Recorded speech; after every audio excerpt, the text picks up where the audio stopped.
आज हम जानेंगे कि माफ़ करना क्यों ज़रूरी है। देखो, अगर आप माफ़ नहीं कर रहे हो, ऐसा होता है ना कि जब माफ़ करने की बारी आती है तो हम ऐसा सोचते हैं कि उसने मेरे साथ इतना बुरा किया, मैं कैसे उसे माफ़ कर सकती हूँ या कैसे माफ़ कर दूँ, मैंने दिल से आता ही नहीं है। अगर आपके साथ ऐसा होता है तो मेरी बातों को ध्यान से सुनना। अगर आप माफ़ नहीं करोगे तो ये चीज़ देखो कि नुकसान किसका हो रहा है। आप माफ़ नहीं कर रहे हो, एक गिल्ट, एक रिग्रेट, गिल्ट रिग्रेट मैं नहीं बोलूँगी, एक जो भी वो इमोशन है फ़ील कर रहे होगे आप कि जब माफ़ी नहीं आती है दिल से। वो उस इमोशन का नाम तो मुझे नहीं पता, लेकिन एक नेगेटिव इमोशन ही है, इतना मुझे पता है। एक हेवीनेस सा फ़ील होता है, रोने का मन करता है, कभी रोना आता भी है, कभी नहीं भी आता है, कभी गुस्सा आता है। ऐसा जो भी इमोशन है, ये चीज़ आपका माफ़ नहीं करना क्या अगले इंसान को इम्पैक्ट डाल रही है? क्या अगले इंसान की लाइफ़ में कुछ इम्पैक्ट पड़ रहा है? बिल्कुल नहीं।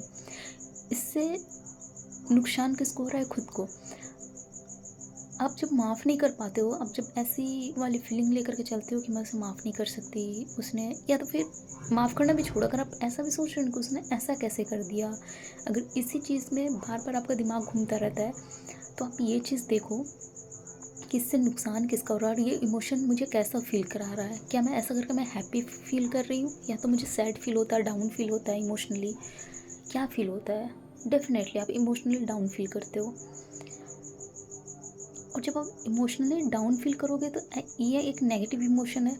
आपके पास एक कंटेनर मिला हुआ है, समझो यूनिवर्स ने एक कंटेनर आपको दिया है, उसमें जो चाहे आप फील कर सकते हो, या तो पॉजिटिव इमोशन या तो नेगेटिव इमोशन। ओके, अब इसमें हम इतने सारे नेगेटिव इमोशन भर के रखते हैं कि आधा से ज़्यादा वो कंटेनर तो हमारा नेगेटिव इमोशन से ही भरा हुआ है और पॉजिटिव इमोशन हम कम ही भर के रखते हैं।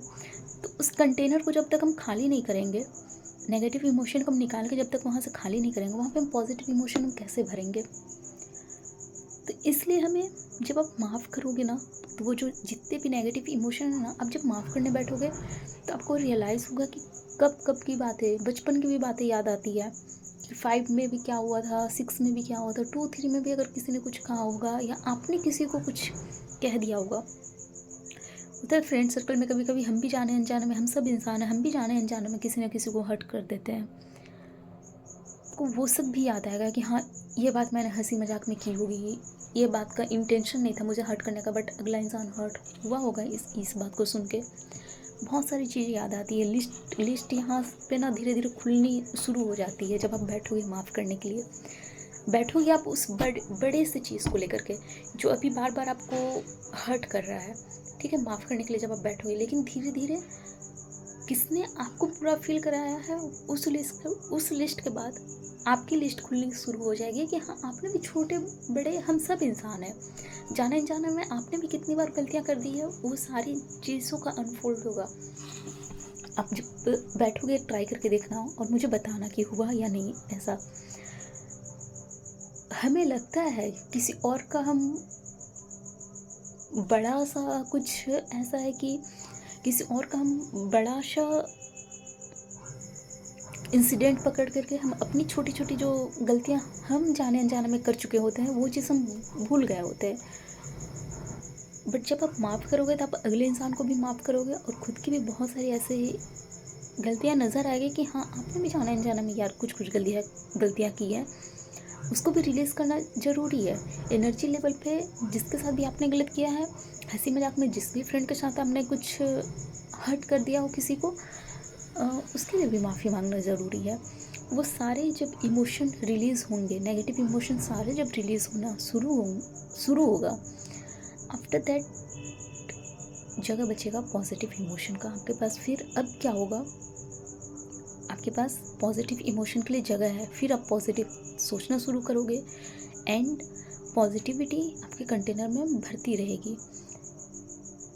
ऐसे करके आप एक रिलैक्स इमोशनल लेवल पे जो आप अभी हेवी सा फील करते हो, वो फीलिंग बंद हो जाएगी। आपका थॉट जो बार बार नेगेटिव साइड में जाता है, वो फीलिंग बंद होनी शुरू हो जाएगी। आप उसकी फ्रीक्वेंसी आप देखोगे बहुत ज़्यादा कम हो चुकी है। आप एक लाइट सा फील, अभी ऐसा होता है ना कि हेवी हेवी सा फील होता है, मन भारी सा, बट क्यों है समझ में नहीं आता है क्या चीज़ बुरा लग रहा है समझ में नहीं आता है। ये सारे उस नेगेटिव इमोशन का ही इम्पैक्ट है जो हमें समझ में नहीं आता है कि हम क्यों ख़राब फील करते हैं। कई बार ऐसा होता होगा कि आप ख़राब फील करते हो लेकिन आपको उसके पीछे का रीज़न ही नहीं पता कि मुझे बुरा तो लग रहा है लेकिन क्यों लग रहा है ये नहीं पता। ये सब वही छोटे बड़े नेगेटिव इमोशन का ही इम्पैक्ट है। तो ऐसे करके रिलीज़ करो। अब रिलीज़ कैसे करना है अपने इस नेगेटिव इमोशन को?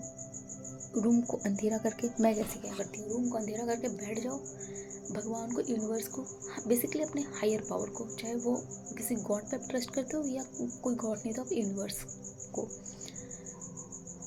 जस्ट बोलो कि हाँ उसने मेरे साथ ऐसा किया, जाने अनजाने में ये चीज़ मैं अट्रैक्ट कर ली, ये इंसिडेंट मेरे लाइफ में हुआ है और उस इंसिडेंट को बोलो कि मैं अपने अंदर से रिलीज़ करना चाहती हूँ। ऐसे करके आप जस्ट उस सीन को क्रिएट करो या उस इंसान को आप सामने इमेजिन करो और वैनिश होते हुए इमेजिन करो उस चीज़ को, तो उस पल को मैं रिलीज़ करना चाहती हूँ। ऐसे करके आप रिलीज़ करोगे। जब आप फॉरगिव करोगे, रोना आएगा, रो लेना। रोना भी एक अच्छा इंडिकेट है। नहीं आएगा जस्ट इमेजिन करो, और मैक्सिमम लोगों को रोना आएगा ही आएगा। नेगेटिव इमोशन, आंसू आएंगे, रोना आएगा, रो लो। एंड एक टाइम के बाद देखना कि आप इमोशनली लाइट फील करना शुरू कर दोगे। जब आप इमोशनली लाइट फील करते हो तब आप अलाइनमेंट की तरफ बढ़ते हो, और अलाइनमेंट की तरफ बढ़ना मतलब क्या, कि मैनिफेस्टेशन का पूरा होना है।